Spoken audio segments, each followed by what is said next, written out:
I think the most widely deployed PI3K AKT pathway inhibitor right now is Capivasertib.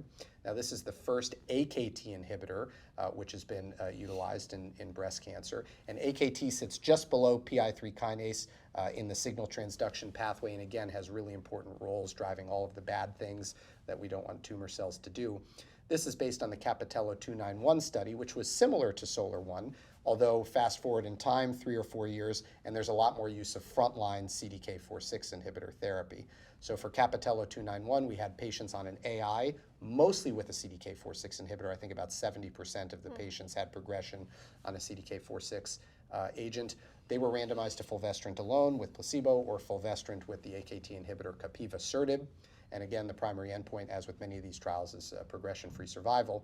And we saw a significant improvement in progression-free survival on the order of about 3 to 4 months, doubled out to about 7 to 8 months.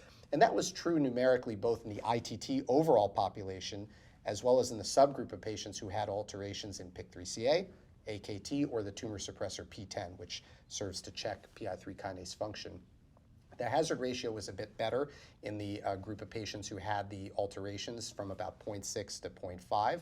And there was a whole bunch of additional data from prior earlier phase trials as well as translational data in the laboratory to suggest that AKT and P10 are key regulators of resistance, for example, to CDK4/6 inhibitors.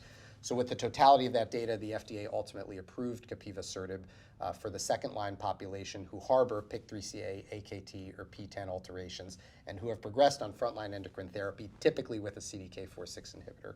So as a long way back to your original question, for patients right now in the second-line setting who have alterations in that pathway, we are thinking primarily about deploying fulvestrant with Capivasertib.